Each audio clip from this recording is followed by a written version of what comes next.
I think I'm going to start with a story why or I got pushed into start healing. Um, First of all, I felt the difference with my ex-husband. You know, women have hard intuitions, gut feelings, So I told him that he is ignoring me and so on. So I told him you had 2 weeks on you to think about how we're going to go forward and talk to me. Those 2 weeks went by, and the only thing he said that I got no any more feelings for you, and I want a divorce. So that was a shock for me because I wanted to discuss what's wrong, because I don't know. And I asked him immediately if he had met somebody else, but he said had not done that. But I felt it was something. Anyway, and a few weeks later, he had to move out from the house. And in the same time, it took about 5 weeks after he moved out. My father was sick, and the doctor called me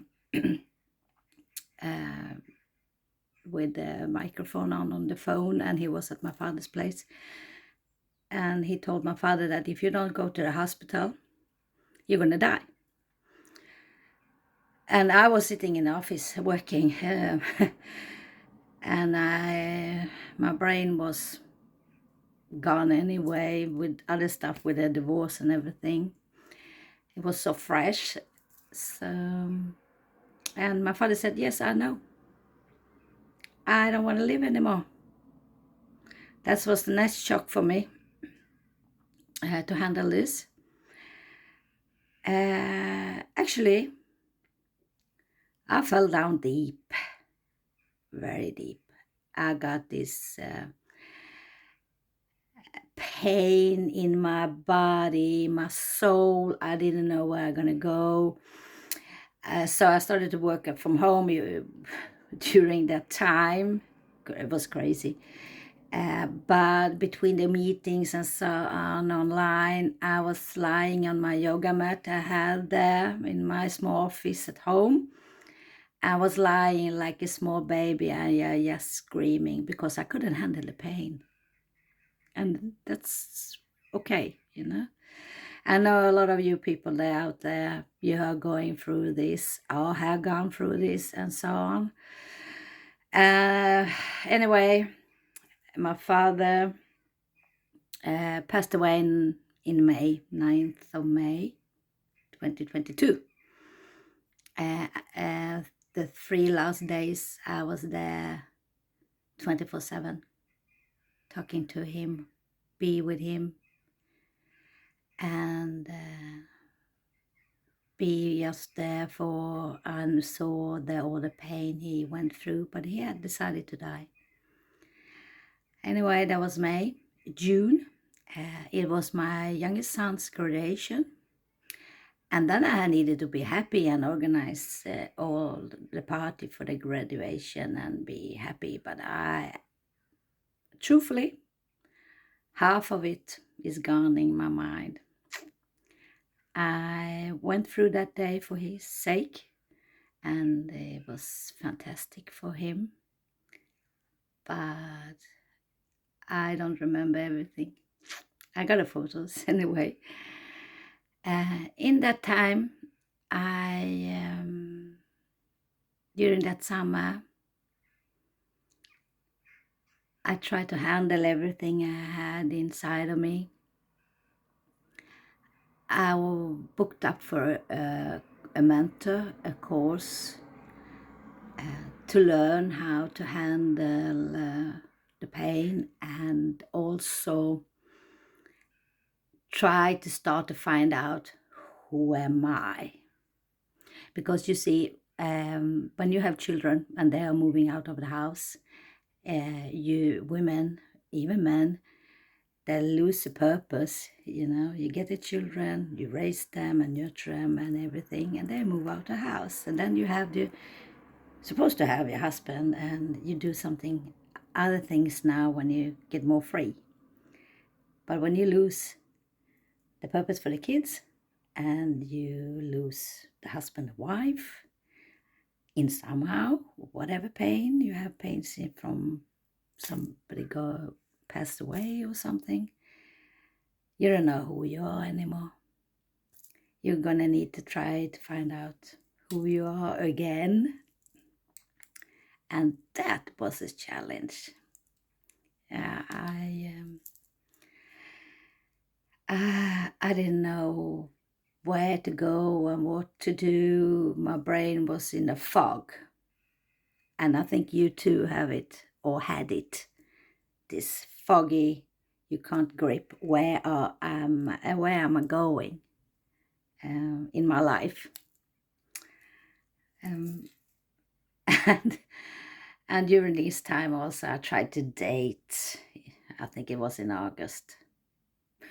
Don't date. You are in so bad low energy, and there's another one comes in with a low energy. It just getting messy. It doesn't lift you up. It doesn't help you, So I tried to start and meditate more. I have done that before. But it was hard in the beginning because the brain was just overthinking all the time. But I decided every day, every morning, every night, even if it's 5 minutes, I'm going to sit and meditate, because you need to calm down, to take off anxiety, stress, all this stuff, how do I going to handle with the money, the house, how they're going to split up, and all this same time, all your pain you have in your body that you can't handle. And the autumn went by. This was stupid. I started a long distance relationship. I thought it's gonna be good, but now it destroyed a lot. This person was very manipulative. He knew exactly what he's gonna say. He knew exactly what he's gonna do. He love bombed me, and I had all in my head already. This is red flags. But still, you wanted love. You thought it was love. You craved for it. So you just suck it in, and you did everything that I said. And I know there's a lot of high business women and men also that have been going through all these red flags, and they're getting caught. And I got caught.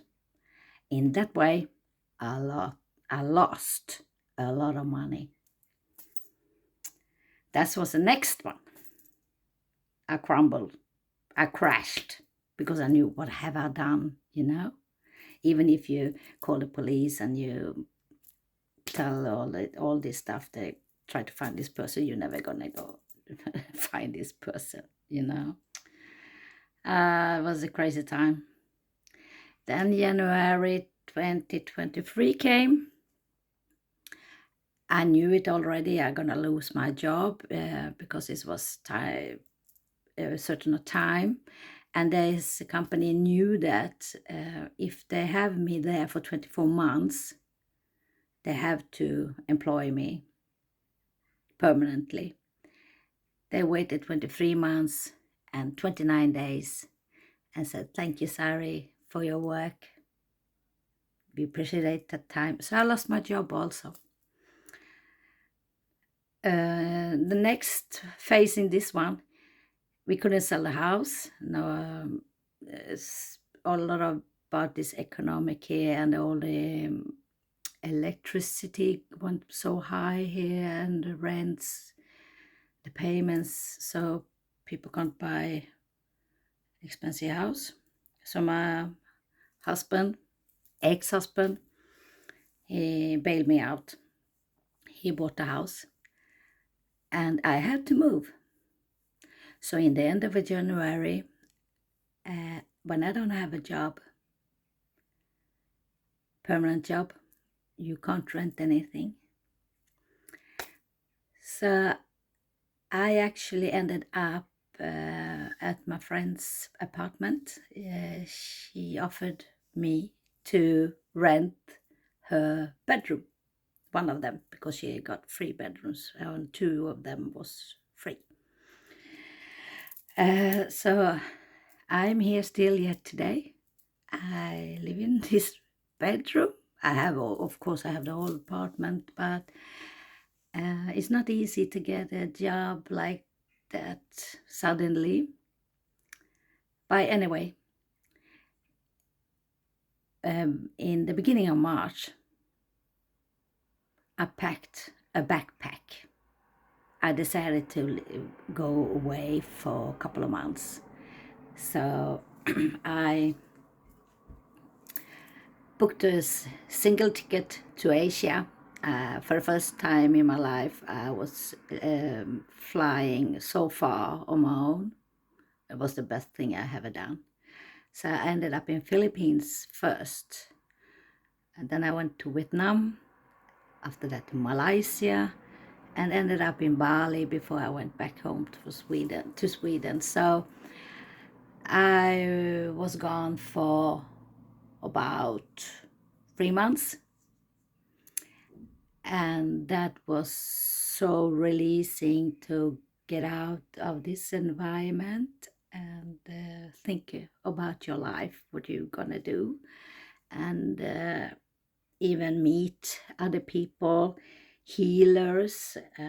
It was a fantastic experience in this that made me to go to the healers and learn me and release from me bad stuff and energies. Everyone can't do that, of course not, but if you can, take a trip for a weekend, whatever, sometimes to take care of yourself, because you need it. And during this time and early on, actually, I released a lot of friends. And during this time till now, I know that I already done that for a couple of years. I ended up meeting these people that takes a lot of energy and not are so positive in their life, and see what life has to give you.